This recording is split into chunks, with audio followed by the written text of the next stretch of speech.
two Americas. One is words like allegiance and republic. This America is an ideal, a dream.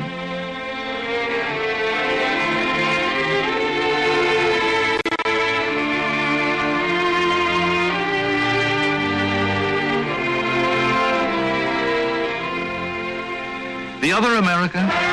The other America is no longer a dream, but a nightmare.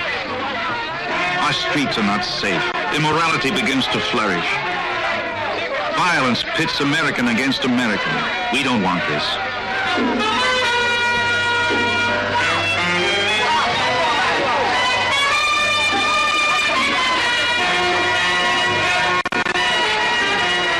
How did it happen? Is there a reason we seem to have changed so much in so short a time? The first America, the dream, is still in our hearts. Out of the sea, the rocks, the forests, brave men passed down to us a revolutionary code of justice, morality, freedom.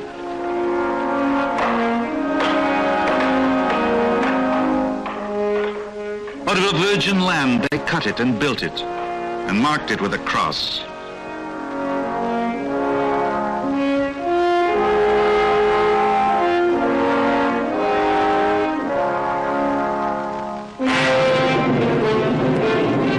And they died for it. For the first time in history, an idea became a nation.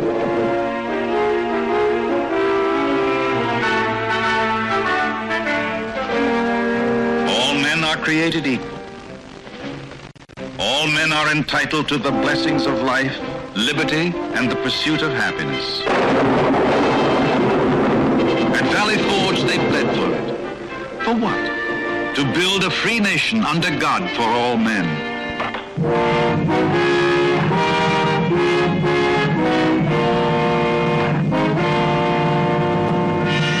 They carried it into a wilderness, a light turned on for freedom. A golden door where government would be the responsible servant, not the tyrant, of responsible men, of all creeds, of all races, of all men.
We built hard. We played hard. We had a good time. Sure, we made mistakes, a lot of them. But we lived as decently as we knew how, for the ideal above us was always there, the inspiration. This is the dream that lives still in every American of every age. The vision of a clean, courageous future, befitting our past.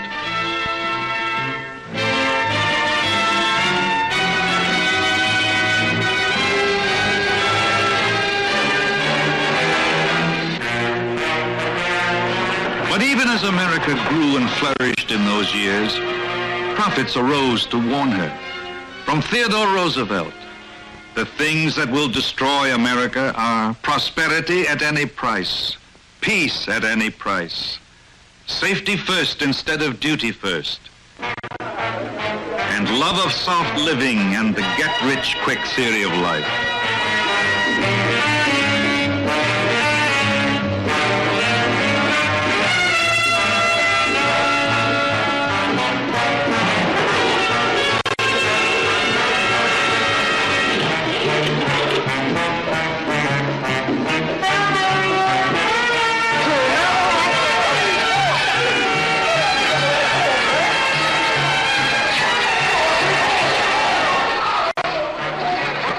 Warn and keep warning.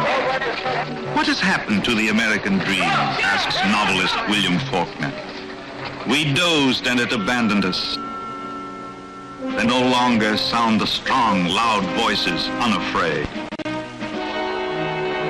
The prophets warn, but in the pace of the good life and its blessings, it seems harder and harder to listen.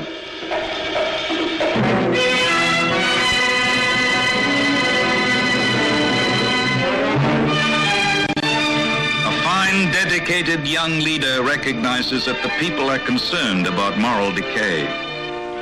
Seeing the danger of uncontrolled self-interest, he coins a phrase to inspire all Americans.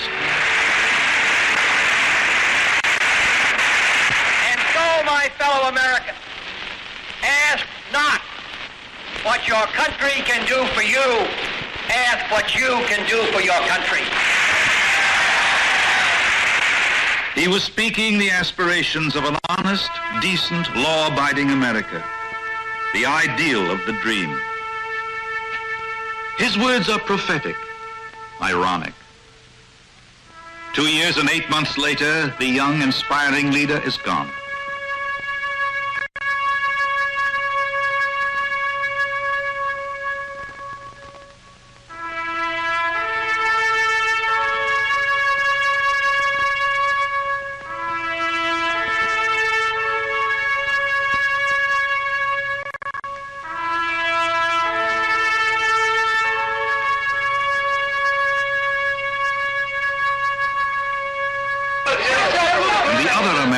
Becomes reality.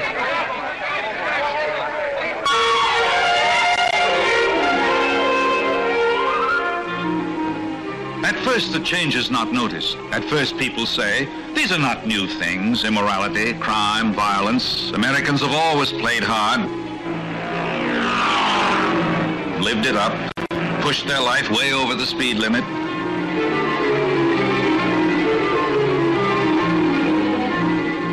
Fun is no sin, and besides, nobody wants a sermon, do they? The paychecks are fat. Everybody seems to be getting his, so I'll take mine, the people say.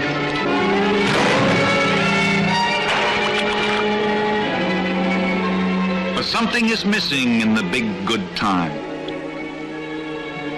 Slowly, the people begin to feel it. As I jumped off the truck, there were 7 of them waiting for me. And one of them hollered, get his money, and they grabbed my apron, but I took a swing at one and hit one in the face, and I think he was bleeding. And then they ran when they pulled off my apron. I tried to go after, but I was bleeding. I got a little dizzy, and I couldn't go anyplace. Slowly, they begin to understand that something must be wrong, badly wrong, at the top. New names hit the headlines, names connected to the top. The papers call it the age of the fast deal. Anglemen, fixers, private clubs and private girls, fortunes made almost overnight in public service.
one of America's most famous newspapers, W.L. White's Emporia, Kansas Gazette.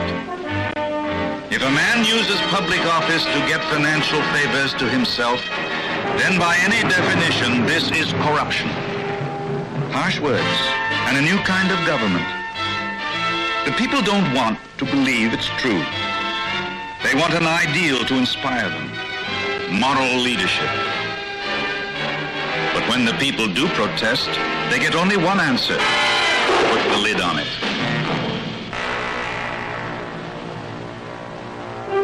Turn off the lights at the White House. But the lights, your lights, may not now be turned off across America.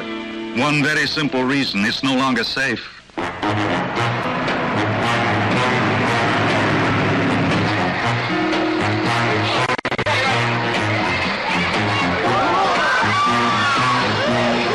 New America. Ask not what you can give, but what you can take.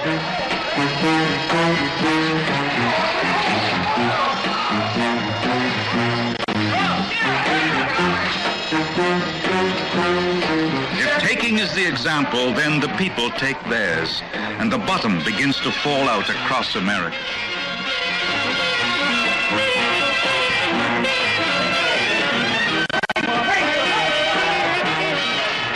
Demoralization, chaos. This is the change, the other America, that the people slowly wake up to. In 8 short months, there are more riots in the United States than in the last 8 years.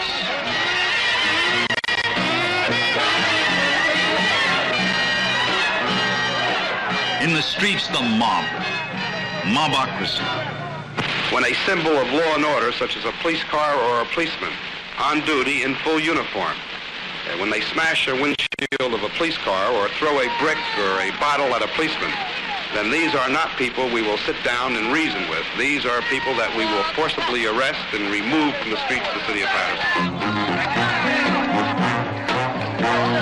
Chaos isn't black or white, north or south. It isn't even planned. It just happens. Teenagers read the headlines, see the TV news. Anything goes now.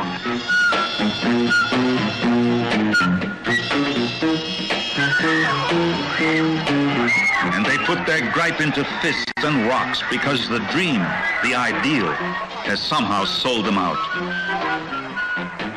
No longer is a uniform a symbol of authority. The rules of the game have been changed now.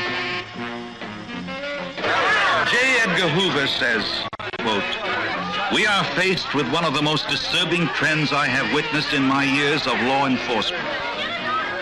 An overzealous pity for the criminal and an equivalent disregard for his victim," unquote. These crimes have been met by swift and necessary police action. In our estimation, this is a crime problem and not a social problem.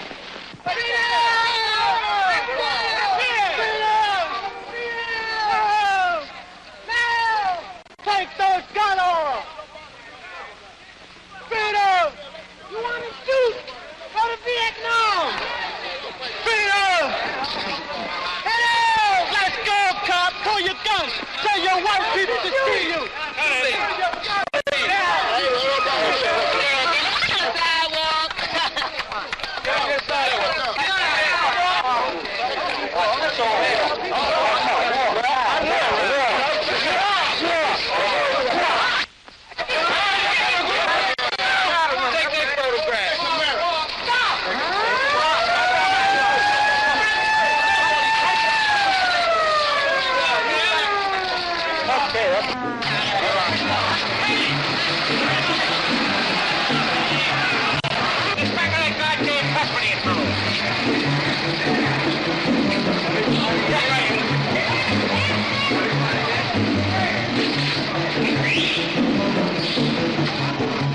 By new laws, it is not the lawbreaker who is handcuffed, it is the police.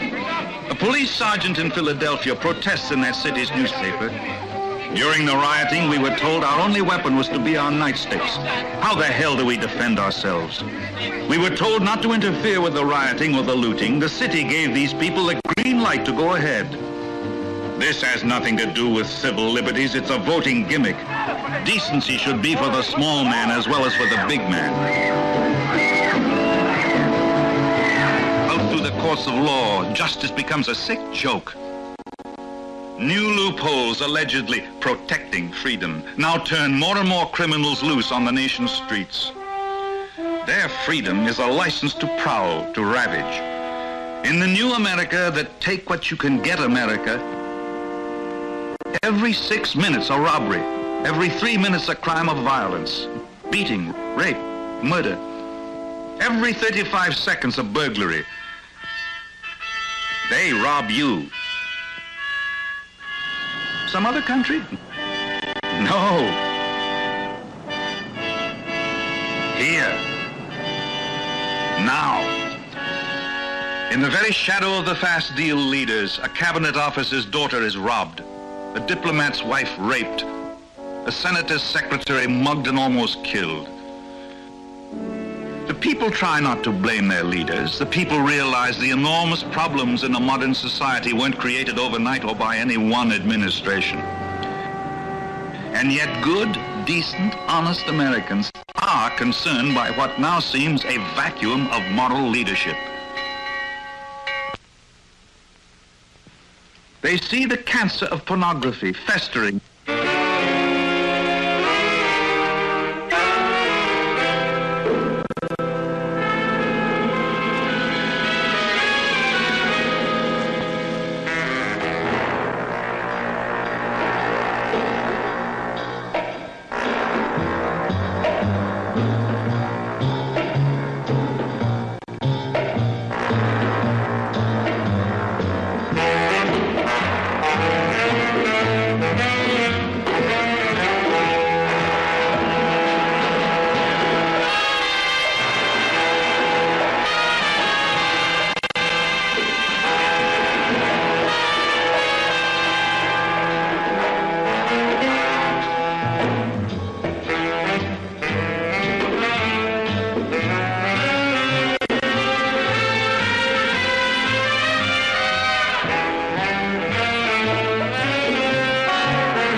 People don't want it in their homes, in the minds of their children. Why, they ask, do we have to have it on our streets?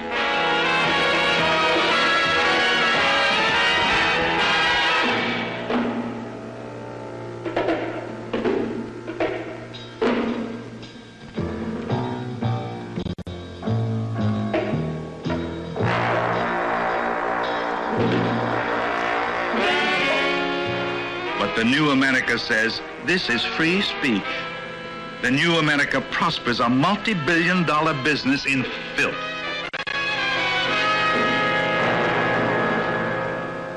But in the new America, the ancient moral law is mocked.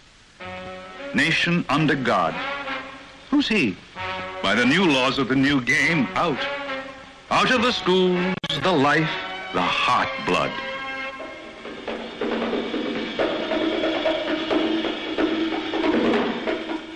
Over the borders, dope.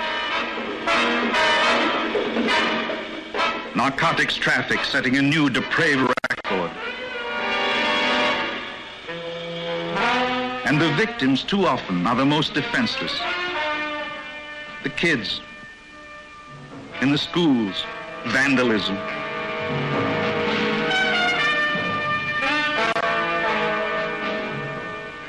On the streets, hoodlumism. Destruction of private property. The false promise, the free ride of the fast deal. And the victims of the new America are not numbers, they're human beings. Illegitimate births swell the relief rolls. Juvenile delinquency becomes a way of life. The people ask why. They don't want this. They can't believe their leaders want it. And in all truth, their leaders don't want it. But it is there. The people look to the old dream of what it used to mean to be an American. Is this where the dream is gone? And who pays for it? Out across the new America, it's the little people. And sometimes, too often, it's the kids who pay. Blame them for a lack of morality? They read the papers, they see the examples at the top. Parents today do not understand the problems that these youngsters are creating at these recreation areas during these demonstrations, the last school flings. It's gone to the point now, it's more than a last school fling, as you know. They destroy property, they break in places to get liquor, they are not chaperoned. It's just incredible to believe that the parents today are looking backwards and expect the clergy, the school teachers, and the police to take their place. Forget it. Relax and enjoy yourself. That's what the new America seems to answer. But some can't forget it. If the police aren't allowed to guarantee them safety, they take steps to protect themselves. Radio cars, citizen patrol sidewalks, vigilante committees. Good citizens grope for a solution. Others, however, do nothing. They only stand by and watch. A man falls with a heart attack on a busy street. No one even cares to see if he's dead. Why should they? When it doesn't pay off anymore to care. Don't care, don't get involved, let it happen. Even the voices of the leaders begging peace are no longer heard. We cannot take the law into our hands. We pay officers to protect us. In the name of God, please go home. In the name of God, please go home and protect the dignity of our Harlem community.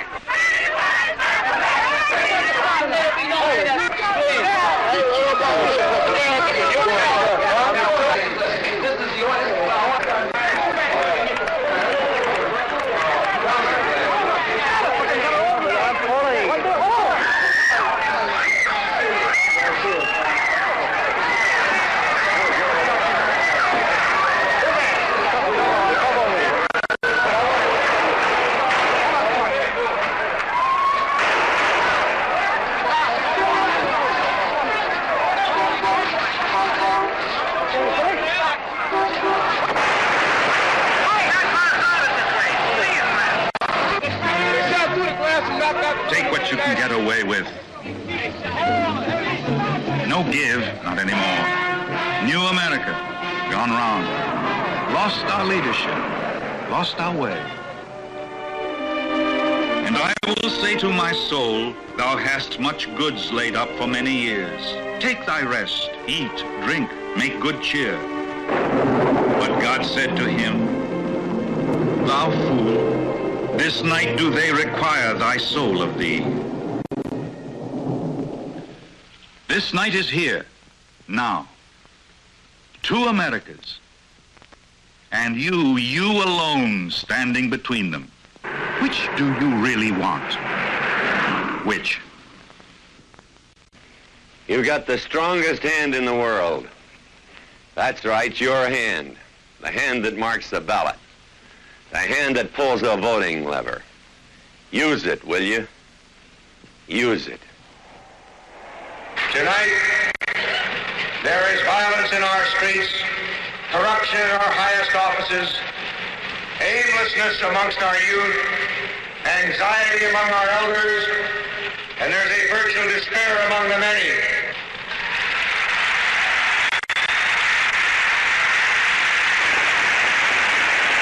I look forward to the tomorrow in which high purpose and high morals will be restored to our high offices. I look forward to a time and a republic under God in which the American dream is still attainable and still sought.